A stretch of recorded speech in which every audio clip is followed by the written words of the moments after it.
she was asking about meat. And can I repeat the question? Do you mind? So she mentioned that she read an article about how the meat is raised in Israel and the rest of the world, and that caused her not to want to eat meat. And she heard probably from one of my lectures that we buy our meat privately. And the answer to the question is that the meat that you buy in the supermarkets, most of it is not good meat. And it has a few problems. The first problem is that the meat is injected with so much junk because the animals they're grown in not human, I mean, they're not human, but in not normal situation, not in the right way. They can't even move in some cases. So first of all, they're very sick, so they're injected with hormones and antibiotics and all sorts of junk just to keep them alive. In most cases, they're very skinny, so they inject them with all sorts of hormones to make them look a little bit more fat. So that's, first of all, one big problem. A lot of them are fed with GMO. They're not fed with real food. And the animal eats the GMO. GMO is this genetically modified food. It's not real food. So the animal eats it, then eventually you eat it. And just from the health aspect of it, they're not healthy animals. So that in itself is a very big problem. A very big problem, because when the animal is injected with all that junk, then we eat it. Whoever eats the meat eats whatever the animal was injected. And they do get injected with a lot of things. I mean, if you go now to any big company, they'll deny it. No, everything's fine. But there's enough research to show, and the reality is that that's what they do to them. The chicken and egg word here tells you the truth. No, many companies will not tell you the truth. Now this is one problem. Then comes a different problem of the hechsher. Now, if the animal was tortured before it was slaughtered, that already makes a big doubt if it's kosher. Because, I'll give you one example, chicken. If a chicken is thrown, imagine our truck, and there's a crate and the chickens are in the truck, and they throw the carts off the truck. If it's from the height of 1 meter, then it makes the chicken not kosher, because it's according to halacha, if the chicken landed from such a height without using its own wings, then there's already a big doubt, and it's most likely not even a kosher chicken anymore. But how do they get a certificate of kosher if they're not really kosher? Because it's politics, it's power, it's blackmails. Not too long ago they caught trucks coming in from Gaza, with certifications on it. And they caught it, the army stopped them for the scare of smuggling. They took everything off. It's all meat with kosher hechshers coming from Gaza. So, and even in Israeli plants, and even in America, a stamp makes the meat kosher. It doesn't. There are enough documentaries. A few very big rabbis went against the whole koshering process, and they proved that it's half of it cannot be kosher. So first of all, there's a big question there's a doubt in the kashrut of the animal, because it was tortured before it was slaughtered, and you're not allowed to. The animal cannot be tortured before it's being shechted. So one big question is, for the example with the chickens, I saw with my own eyes before kaparot and stuff like that, they just throw from the truck the crates. That already makes the chicken not kosher. Needless to say, imagine now, just in Israel, I'm not talking about in America right now, but in America is the same exact idea. Imagine that 1 million people consume kosher meat. Let's say in Israel you have 6-7 million, in America 6-7 million. Let's say each continent, let's say America now and Israel, consuming each one 1 million people consume kosher meat. So hypothetically we're looking at about 1 million chickens a week, give or take. I'm just giving a very rough number. You know what it is to kosher 1,000,000 chickens? You know how many shochtim you need? Now, in these documentaries that these few rabbis did, they interviewed the shochtim, the guys who slaughter, and they say, yeah, we have to shecht 500 to 800 chickens a day. You know what speed they have to be done? I don't know if you ever saw the process of slaughtering. So you have to get the chicken, hold the chicken the right way, make sure that the neck is clear. You have to make sure the knife is not 99.9 smooth. 100%, a microscopic blemish in the knife makes the animal not kosher. And there's a way how to slaughter the animal, then you have to check. How can you do 800 of these in a day? You have to go like that, literally like that. There's no time to even check the knives. Now, a lot of people say, oh, you know, they're more lenient with the chickens. The chickens, there's more chances that they'll be not kosher. Because an animal, a big behemoth, like a cow, is much harder to slaughter. That makes more sense that you're much more careful. You check it more. You don't pick up the cow. I don't know if you ever saw it. They put it in machines and they turn the cow upside down. That's when they do it in a factory. But with a chicken, the shochet grabs the chicken, chick.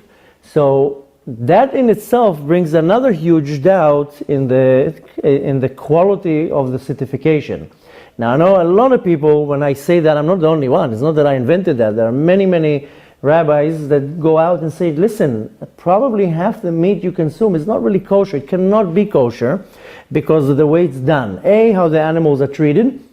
There's a mitzvah in the Torah that we're not allowed to torture animals.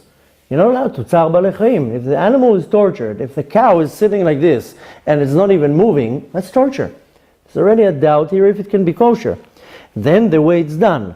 Now this is another problem. So put all this together, it makes the meat that we consume, both in America and in Israel and in Europe, there's very high chances that a lot of the meat is not kosher. Now you asked about the good certifications.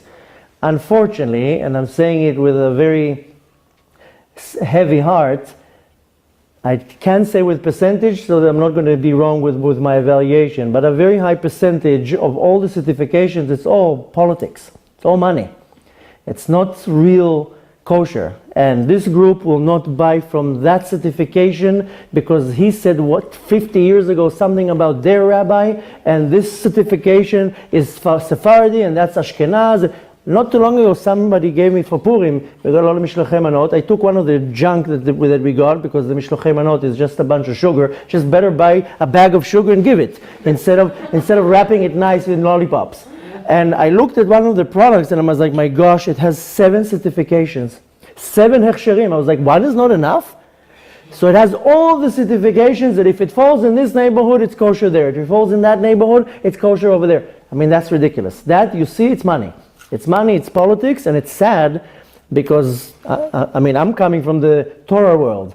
And it's sad for me that the whole concept of certification is politics. And it's money. And who you pay more. And yeah, it's sad because it's corrupt.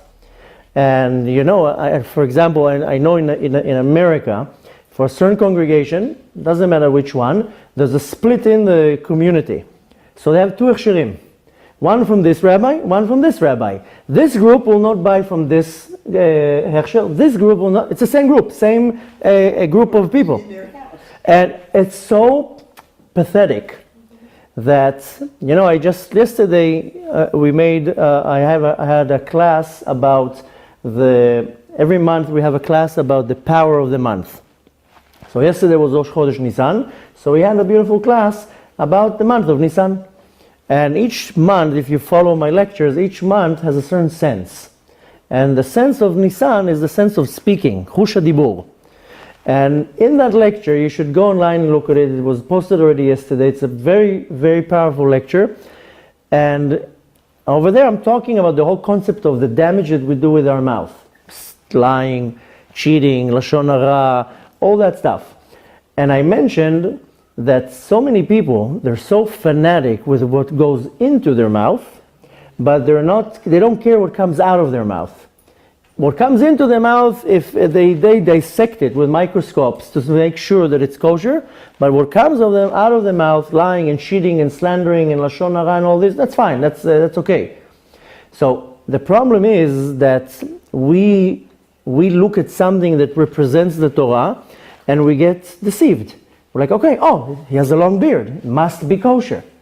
And the sad reality is that it's not like that. When I became religious and I came to my first religious neighborhood, I was like, wow, look at everybody, everybody looks like tzaddikim here. Look at those long beards and everybody with those black suits, wow. It's a land of tzaddikim. And 3 months later, I found out that this one is a liar, that one cheats on his wife, this one doesn't do this one cheats in the business. I'm sorry, that's what I'm talking, but that's the reality. And this one cheats in business, this one steals this. And I was like, these two make business in shul while their tefillin is on their head. I was like, wait a minute, I can't find here even one person that is kosher. They just wear the part, but the tachlis, the bottom line, there's nothing, an empty machine. So same goes back, they say in Hebrew, adag masriach me'arosh, the fish sinks from the head. And I saw with my own eyes so much corruption in the batei dinim. And when it comes to supervision, to the hechshels, it's a lot of money. You know how much money this whole hechshel system does? And there are very few companies, their certification, you can count on it because the head of the organization is honest. It's not about money. It's about making sure people get kosher food. So what's the bottom line? The bottom line we is... need to eat. No, the bottom line is that you're right, we need to eat. Need meat. You're right. So my solution, and my solution, we had it in America and we have it here in Israel. We go and buy our meat from an organic farm. We live in the north. We go to the farm and we can pick the animal. I don't have time, I don't do that. But we pick the animal, the cows, sometimes you can't catch them because the land, you're looking here at like 50, 60, 80 dunam. No cows here. Doesn't matter, you can order from there. So what we do is we go to this organic farm, the animals are grass-fed, they eat normal, they see sunlight, they don't get kicked, they don't live in their own excrement, they live like normal animals, and you say, I want that one, and that one. And we buy the meat. And we have a personal shochet that we hire, and we know him personally that he's a God-fearing Jew. He's not about money, it's about doing the mitzvah. And he slaughters not 800 chickens a day, he will do 50, maybe 50 is also exaggerated, now before Pesach. So we come a few families, and he takes an order. Now, he's not the only one in the world. We used to do the exact same thing when we lived in America. We used to buy our feed from some farm in Pennsylvania. We used to hire a shochet. We were about 18 families, and every 2 or 3 months we make an order and he would ship everything to us. Same thing here. I know in Ranana there's no cows, but there's a lot of cows in the Galil, and you make an order. If you want to give you their number, and you come a group of people, and you make an order. And you say, we need 20 chickens, we need 3 cows, and you don't have to drive and see the cow. Some people actually go. Some people go. I know the farm. I know the farmers. We go and pick them. It's much more expensive, of course. You don't go into the supermarket and it comes all frozen. But so we consume much less meat. So instead of eating everyday meat, which is not healthy to start with, so we eat meat on Shabbat. And now for Pesach, it's Yom Tov, so we invest and we buy good meat. And you know what? You taste the meat. That's real meat. And you say, wow, I've been eating junk all my life. So I know for some people it's very hard for them. What, you're taking away my meat? Then what's better, to eat 5 sandwiches with peanut butter or 1 steak? 1 steak. So better to eat once a week good meat than everyday junk. So, and again, I was a very big meat eater. I was every day just meat. First of all, it's not healthy to start with. Too much meat is not good. It's good to eat once a week. But all the every day to eat meat, to start with, is not healthy at all. What protein do you eat instead? You need something. You know that if you eat beans and lentils, has more protein than meat. So everything in nature has much more than what we think we can somehow suck out of nature. My kids don't really like lentils. Why? My kids eat everything. It all depends what you expose to them. And everyday lentils and beans? No, we eat many different things. You can come once and talk to my wife. My wife is... Are there any certificates that you trust? I don't trust nobody. I trust Hashem.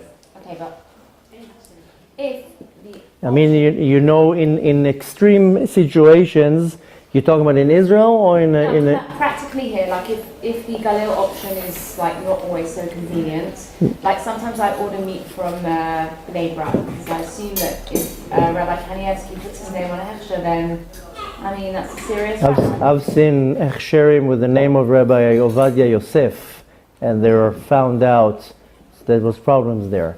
And not that I'm chas v'shalom going against anyone. I'm sure a lot of places there are good certifications.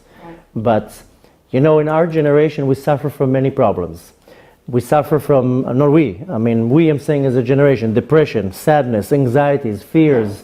I'm not talking about health problems right now. Kids with problems, ADD, and all this junk that they're inventing. 90% of it comes from our nutrition. 90% of it. Just yesterday, we went to a school, because we recently made Aliyah, and where we put our kids in schools, we're not happy with the schools where they are now, so we started looking around. We found an amazing school in the north. It's a little bit of a drive, but the whole concept, how they teach there, it's exactly what we want. And one of the major rules that they have there, first of all, the amazing part of the school is that I don't like the groups. I don't like that at all. That's what causes everybody to hate each other. And this school is just for that group, and this school is just for this group. That's not the Torah. The school where we found, everybody's there. You can find from all walks of life. You find there all the different Hasidim, not Hasidim, Sephardi, Ashkenaz, all mixed together.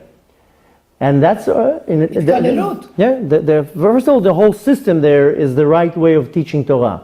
But one of the first things that the head of the school said, he's like, we do not allow junk in the school. You cannot send your kids with chocolates. You cannot send your kids with all these stuff. And he's like, how do you expect in a regular school, you give your child in the morning choco, you know, this bag of chocolate milk, and then you wonder why he can't sit on his tuchas? Because you injected 3 pounds of sugar into his system. Of course he's going to be like this the whole morning. Give him in the morning orange juice, give him carrot juice, he'll be calm. So the first thing, and like the meeting was 10 minutes. After 10 minutes, my wife took me, I told her that's the school.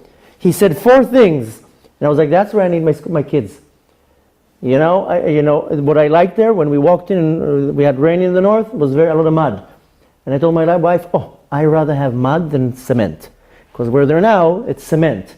I'd rather my kids come home with muddy shoes because they're going to be jumping in the mud. And they're going to smell a little bit of fresh air and flowers and not cement walls. But the major rule that what convinced both my wife and me, he's like, we do not allow treats in the school. You cannot send your kids. He didn't talk about, we don't want internet in the house, we don't want this in the house. He didn't talk about that. He talked about the food. And he's like, that's our rule. And he said, and we give a lot of attention to our nutrition. The problem in our generation, that the nutrition is so bad. I mean, we just talked about the Mishlochei Manot. I looked at what my kids got at Mishlochei Manot. I had to buy off. I bought the junk from them. Because, I'm not joking, because 90% of it was beyond junk. I had to literally tell my kids, I'm going to buy your treats. You go buy something new. And I had to throw it to the garbage. Because the food that is out there today is so poison, and then people wonder why they're all messed up. And each person it will affect differently. One person will affect their health. How many people are suffering from the machala in our generation? Every second family, it pops up. Just now, my daughter is 3 years old. A girl in her kindergarten was diagnosed. A 3-year-old! How does a 3-year-old get the machala? How? I think it's from I don't think. sugar. Yeah. Sugar עושה סרטן? Sugar, food coloring, GMO, MSG, all this junk that you eat, and I mean, here it looks like much better food. Go to a regular supermarket, where do you think sartan comes from? All the candies that you have today are full of food coloring and taste. That's chemicals. That's literally eating a chemical. Why would the body be able to tolerate such a thing? Now, I'm not talking about that every corner you have here these massive cell phone antennas that people are being fried every day. Then around your house, you have tons of Wi-Fi and smartphones, and all day long, we're like literally being fried in this world. So a person that cares about himself, now I know a lot of people say, listen, I live in a city, it's hard. Yeah, but you can minimize the damage. You don't need to have 7 smartphones in the house, and if you have them, then you don't need to use them all the time, so put it on airplane mode. You don't have to sleep. People sleep with their iPhone like that. Why? Shut it down at night.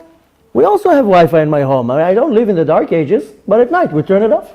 Nobody uses the Wi-Fi at 3 o'clock in the morning. Why do I need this machine projecting radiation into my house? So we at least minimize. I also live in this world, but we minimize the damage. I know it's not so easy for people to live in the north or live in a farm or to be secluded. But the minimum of the minimum is you control your fruit and your food. Because literally 90% of the food you go into a supermarket, it is junk.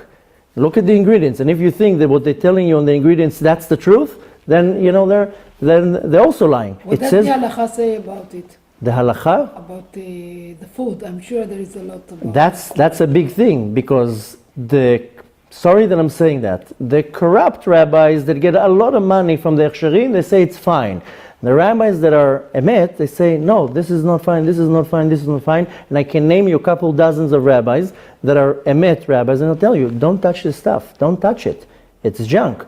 I once went with a few products to a real rabbi, and I told him, can I throw this, that it's not going to be bal tashchit? There is a prohibition to throw food. It's called bal tashchit. He looked at all the stuff, he's like, it's all junk, you can throw it all. There's no problem with bal tashchit here. You know, sometimes we have a very big school in the north. We have big tables, we feed 50, 60, 80 people every Shabbat. All the food is good. I don't serve Coca-Cola there. Sometimes people want to come and participate. They know there's a lot of expenses. Sometimes people come, they bring a case of Coca-Cola. I don't know, you got to take that. It's going to be going down the toilet. It's not going to be even staying here. I don't want to insult you, but don't bring it here. So now you're saying with the kids. Kids, they do it, of course the kid is like a puppy. You'll give him a little chocolate, he'll desire it. I desire chocolates. Because the more you feed the body, the more it will want it. If you now segregate yourself, if now a person goes to a doctor and the doctor tells them, listen, you smoke, and if you're going to continue smoking, you're going to die. 90% of people will be like, okay, I don't want to die, I'm going to quit smoking. So the problem is the awareness in our generation is so distorted, and everything is about money and power. So even the companies that sell us all this junk, they write on the bottles, sugar-free. Yeah? So how is it sweet if it's sugar-free? What chemical did you put in it to make it sweet? So who are you fooling? So people are like, oh wow, no calories, 200 calories. It's all junk. How can it be? People don't use their mind because they look at the product at the cover. So this is a very big problem in our generation. I know this is not the topic we want to talk about, but it is an important topic that you take into consideration. And now I know it's not easy, and to make a change in somebody's house is not easy, I know. I deal with thousands of families with very angry husbands. Why are you taking this out of my house? Why are you doing this to my wife? Well, I have a whole group of angry husbands. There's probably a price on my head by now. There's one guy who made a group on Facebook even, and it says, I hate Alon Anava. That's the name of the group. So we get every week couple dozens of threats. What are you doing to my wife? So it's not easy making a change in somebody's life. But the reality is that if we make now a vote, I can guarantee to you that everybody will raise their hand. If I ask 10 simple questions, everybody will raise their hands. Everybody in the world has health issues. Everybody that's dealing with kids now have problem with their kids. Too much energy, too much chutzpah, too much this. They can't sit down, their hands are back, they're jumping up and down, they're fighting. Chutzpahness. They're almost any question that I'm going to ask, I guarantee to you everybody will raise their hands. Why? Because I blame 90% of these problems on our nutrition. Now if you now make a test, and I'm not the only one who's inventing that. I'm not the only cuckoo in the world. There are enough cuckoos in the world that are actually normal in saying it. But in America, anyone that stands up and talks about the truth, they disappear somehow. There is that's the reality. You know that in America, the whole vaccination thing is all fraud. Any doctor that comes out and says it's not true, the doctor disappears from the face of the earth. And this is a fact. I'm not inventing it. I'm not making up theories. That is the fact. You know that there's one clinic, it's very famous in the world, the Grayson Clinic. They have cures for cancer. They're illegal in America.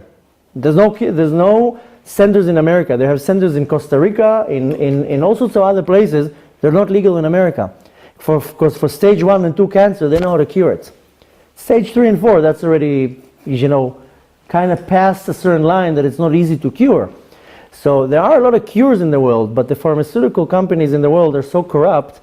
That's a multi-trillion-dollar industry that in America and in Israel, in America it's much worse, the pharmaceutical companies, they control the country. They bribe all the senates, all the governors, everything they can move, they can bribe with hundreds of millions of dollars to approve all these medications. 90% of Americans are medicated on something. And whether it's antidepressants, whatever it is. And these pharmaceutical companies are making trillions. So they are very comfortably numbing everything. They think they want you healthy.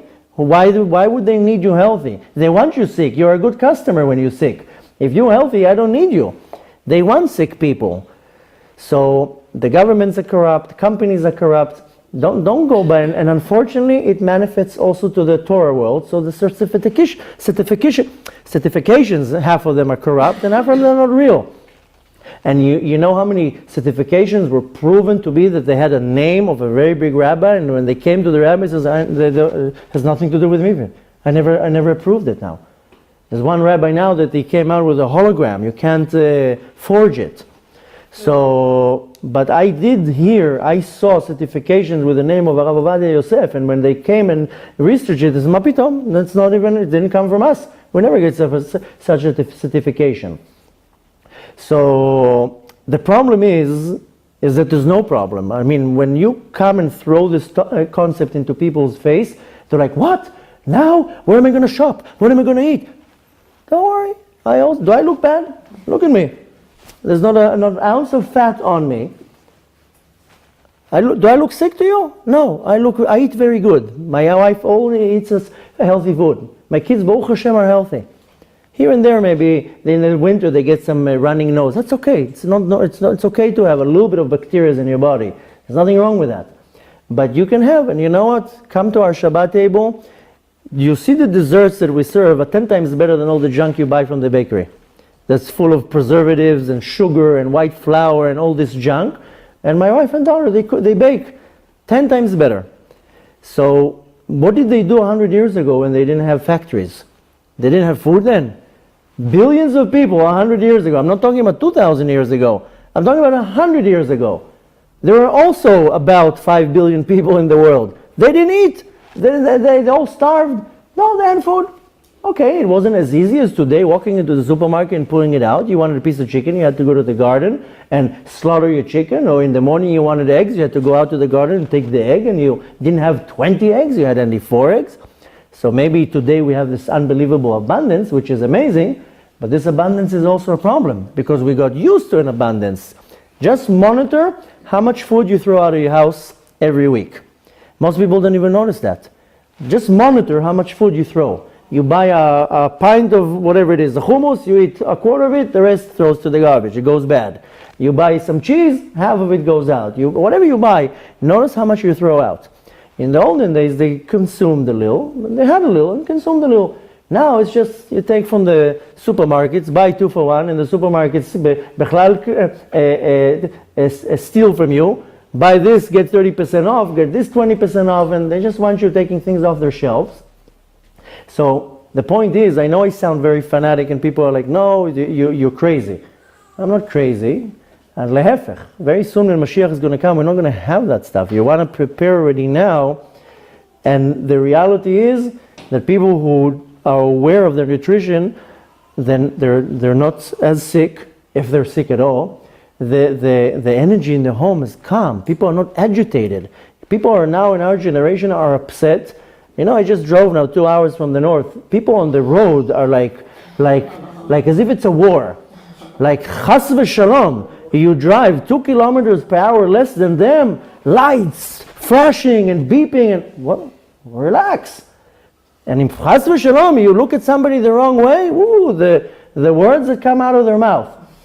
People are now in our generation, like, I'm sorry to tell you, like lunatics. Why? Because they have a radiating device stuck to their waist all day long that's irritating their body. Tons of sugar and chemicals in their body, so all day long they're like, I don't know how you cannot be annoyed all day long. Sometimes we do here and there eat, maybe here a piece of chocolate, there some, I get all like irritated. And we don't even notice that. We think, oh no, it's just the energy in the world. No, it's half of it is what you eat. So everything is possible. Everything is doable. I know a lot of people are saying, how am I going to eat? What am I going to eat? My kids eat good. They also have treats, but they also have a lot of fruit. And they don't drink choco in the morning. They drink grape juice or orange juice or carrot juice. And you know what? If you get the kids used to good things, they don't want the junk. This is much sweeter than lollies. It all depends what you give them. Now here it is a different problem. What do you do after the fact? My kids are already addicted. Like you said, there's chocolates everywhere. It's not only the kids, it's also us. Yeah, that's a problem. Any person that has any addiction is not the right word. In Hebrew they say tlut. Tlut means that I'm depending on something. If I don't get my chocolate today, oh my God. That's not normal. When I became religious, I was first of all a very heavy smoker. I was addicted to everything. And the first thing that set in my mind, I was like, no, I cannot let a stick of nicotine control me. And I cannot let a bar of chocolate control me. And dafka, I would say, okay, no, not eating chocolate enough for a whole week. It's not going to control me. I'm not going to let anything in this world control my being. So I quit smoking, and I on purpose went against all my teavot. And that's one of the basic things that the Torah teaches you. Yes, you have to learn Torah, you have to do mitzvot. That's very important. But we mainly came here to fix our midot. And if I have a midah of I don't know how you say it in English, gluttonous, I have to work on it. I have to, zalilanut. I have to work on myself to be able to control myself. And it's very connected to Pesach. Techef we're going to go to our topic, but since she raised such an important question, maybe this is what I came to talk about. Because you know where you actually see it, you ask the connection to Pesach. Pesach, you go on a diet for a week. Yeah, and you know when we really noticed that how much junk we eat, that Pesach, after Pesach you feel like Superman. Most of the other holidays, you go out of the holiday, you feel like a balloon. And even all the jokes are, the Yom Tov is over, go on a diet. Pesach, you're like, what am I eating? I'm eating matzah, and if you're really strict with the kashrut on Pesach, then you eat matzah and bananas and potatoes, whatever it is. After a week of Pesach, you're like, wow, I can actually move in my own body. So you see with Pesach you go on a diet. So the point is that since we want to go to our topic about Pesach, first of all, to answer you, yes, you can buy meat, and I know many places. It's not only in the north, I know places in the south. You need to get a few people together, and we do it literally, half of it for the health of it, half of it for the hechsher of it. Besides the fact that I'm telling you, the meat that we buy is real meat. So your husband that likes a lot of meat, he would love that even more. Last Pesach, my wife bought like this amazing meat. I'm not talking about chicken, but meat. Every day of Pesach, of Chol HaMoed, we were barbecuing. We had like the feast of our life. It's such good meat. It's real meat. You feel it's strong animal. It's not like an animal that was standing there the poor animal was standing there for half a year. So even for a meat lover, you enjoy the actual meat. So for the question about the meat, yeah, if you want, I give you the number of the guy that we use. You can count on his shchita.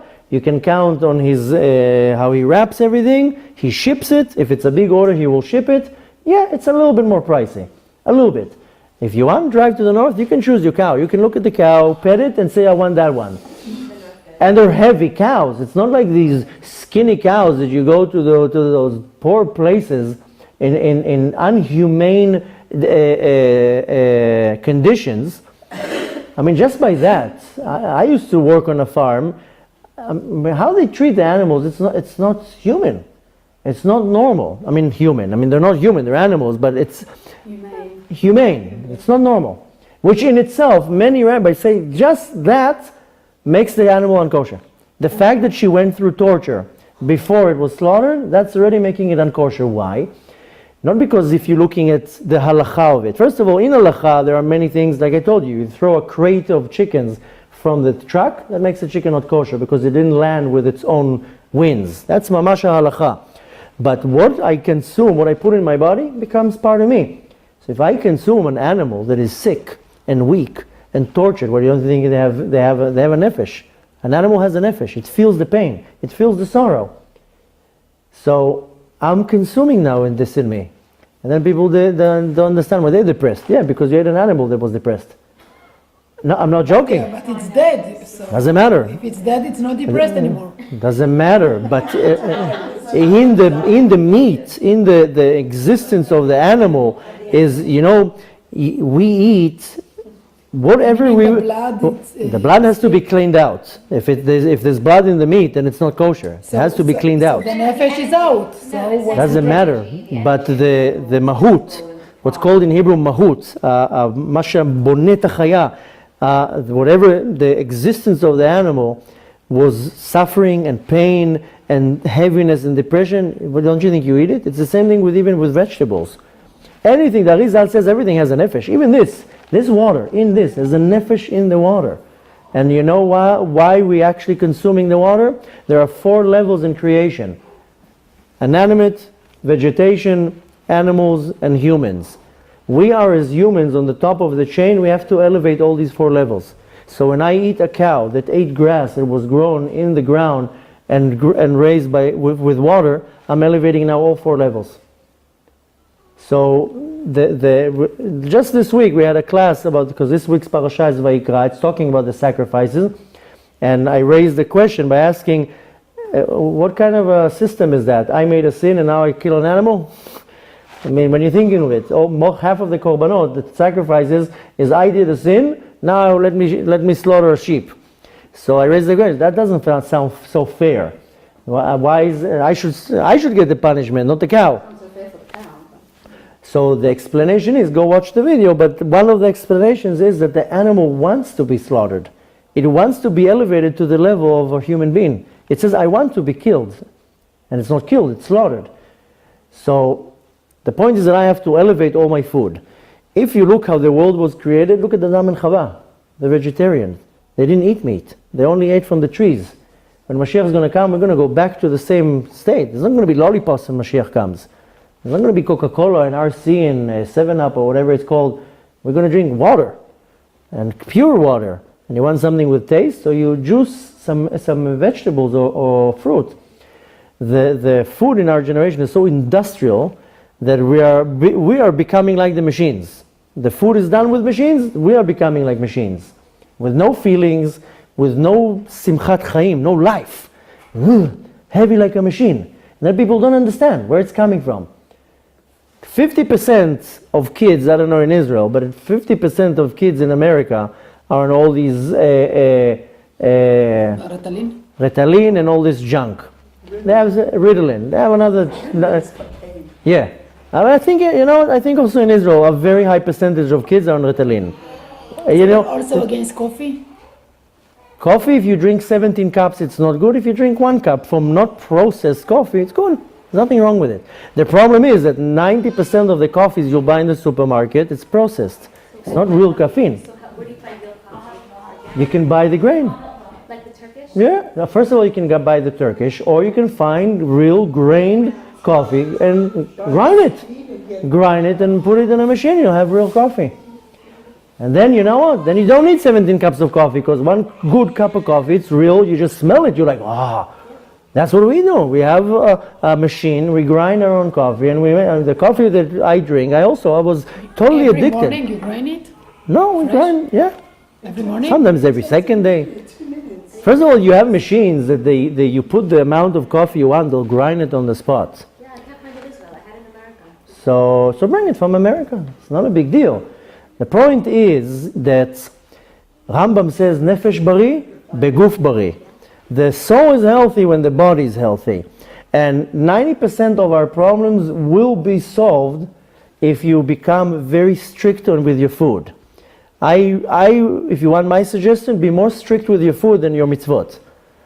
People are so fanatic on the mitzvot. If you go to like religious areas, they be more fanatic on the food. Trust me, you're going to want to do the mitzvot. You're not going to have a yetzer hara so big. You're not going to be so hyped up all the time.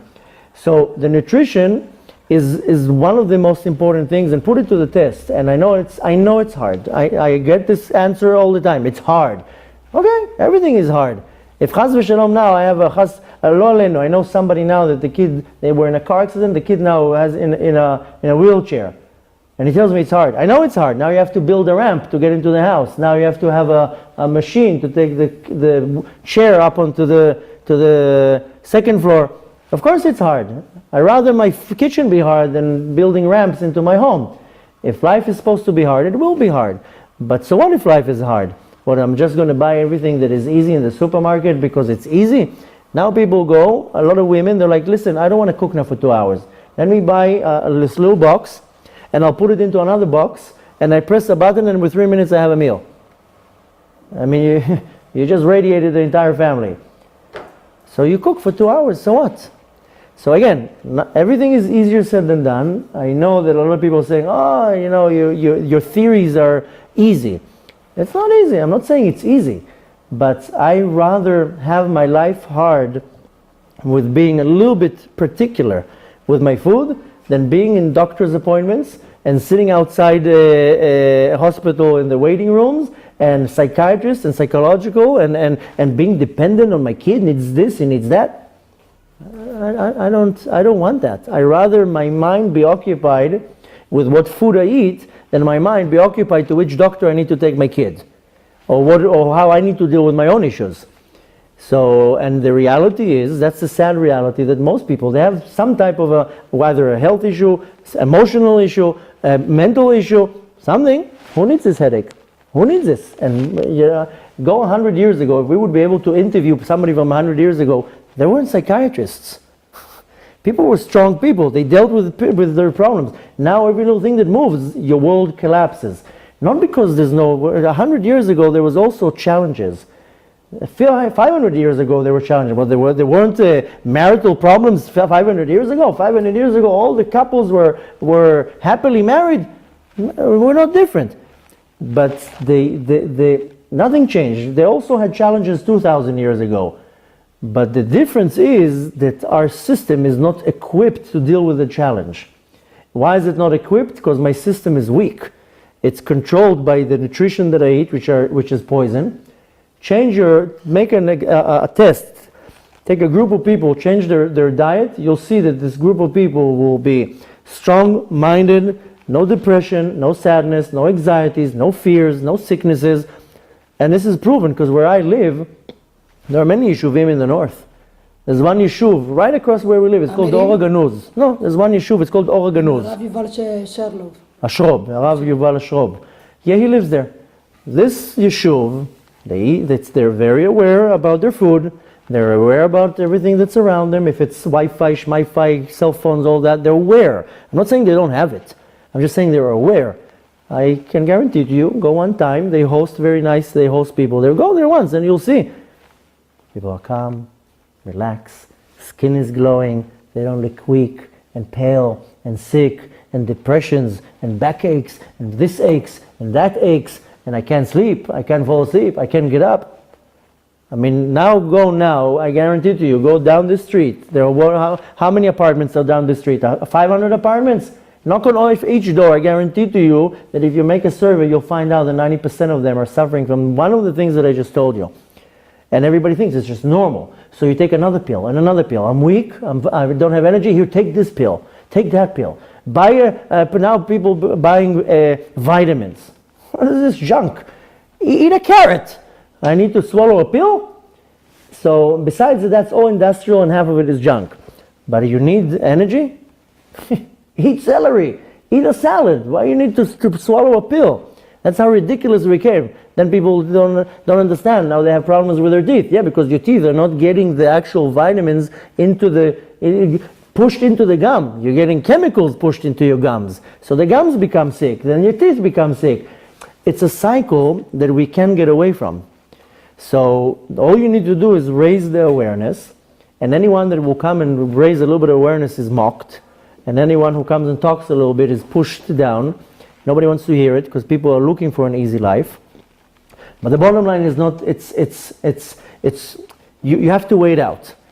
Everything, you have to put something and you're going to gain some and you're going to lose some. So one person can look at it this direction and say, yeah, I'm losing a lot because it's easy to go to the supermarket and it's yummy to eat the chocolates and this. Yeah, but what are you losing? You gain here a very short, you wanted to ask something? No, I have to go to work. I'm so sorry. It's okay. I wish I could say. Thanks. So you get a very short gratification, and then the damage after that is almost irreversible. I did want to ask one question about sugar. Coconut sugar, I hear it's one of the best sugars to consume, yeah, because of the index, no, the hypoglycemic. If you want really good advice, talk to my wife. She's the health nut. Okay. She's not a nut. She's just aware about health. She knows all this. I just listen to her. What she tells me take, I believe. Here and there she tells me. But anything that is processed is already puzzle. So, not 100%. I'm talking about the basic things like sugar and flour. Flour is not white, by the way. If you ever saw flour, flour that is white is bleached. Sugar is not white. If it's a white sugar, it's bleached, just to make it look nicer. So it's all a marketing tactic here. Because then you buy the real rough sugar, it doesn't look so good, and it's hard, it's sticky. I mean, the white sugar looks nice and clean, and it comes sometimes in the shape of a square. So to make it like easy, it's not a mess. So all the stuff that is already processed, that's already a problem. But there are some good healthy sugars or other sweeteners that you can use depending for what. I mean, when my wife does cakes, she doesn't use sugar. She uses something else. I don't know exactly what she uses. I'm battled to my wife. She tells me eat, I say thank you. I don't ask too many questions because I count on her that she did enough research and learning what is good, what is not good. And trust me, we eat very well. You look at my kids; they're very happy, they're very healthy, they have full cheeks. They don't look pale and skinny, and they're not suffering for anything. And you know what? My kids also go to schools, and they give them bisli in school and all this junk. They don't eat it. You know what they do? They come home with the bags, they give it to me, and they get from me money, and then I dispose the bisli and all the rest of the stuff. I mean, you can kill people with that stuff. My kids are trained. Abba, here I brought some junk. Thank you very much. They get something else. So it's all how you present it. If you really want some more good information, you can be in touch with me, and I'll put you in touch with my wife. She'll tell you what are the good things. And there are good things in Israel. A lot of people say, oh, in Israel it's expensive and hard to get. Yeah, you can get anything in Israel. And sometimes a lot of people say it's expensive. You know, it might be more expensive here, but here you're saving on all your doctor bills and pills and psychologists and dentists and all this junk. So yeah, it might look expensive here, but look how much you're saving on the other end. So besides on your health, you don't want to save on your health. My kids' health is more important to me. If I have another 500 shekels in my account, I have less than 500 shekels. I rather my kids be healthy, because just not too long ago, my secretary, I was in America, so for 3 days she couldn't work. Her son had some type of issue, some breathing issue. She was in hospital with him, and when she came out, first of all, unfortunately, it was a tragic story there that her son is like, you know, not even 2 years old. They were sharing a room with a Druzy family with a son probably the same age and same symptom probably, and the other child sharing the room passed away. She told me it was like a trauma. They're sitting in the room, suddenly all the machines are beeping, they're taking everybody out. 2 minutes later, the mom comes out crying. And then she told me, being out 3 days in the hospital with my son, any mother that is not with her child in the ER should thank Hashem 500 times a day, that just not sitting there. So sometimes I'm looking at the immediate, oh no, this is $10 more expensive. $10, it's a peace of mind. A peace of mind from later on, all the problems that later on you deal with. And be'emet, I'm not saying that. It's proven. 90% of our problems in our generation, health, mental, emotional, all this stuff, is from our nutrition. Needless to say, for many other things. But when a person is very aware of their nutrition, and I know you can go to very fanatic ways about it. It's not good to be fanatic. You have to be normal, but it's definitely the most important thing, and it's doable, and it can be done. The same way that a person becomes a Baal Tshuva and they kosher the kitchen, so you become a Baal Healthnik, and you change your diet a little bit, and you slowly take things off your diet. It's doable. Be'emet, it's doable.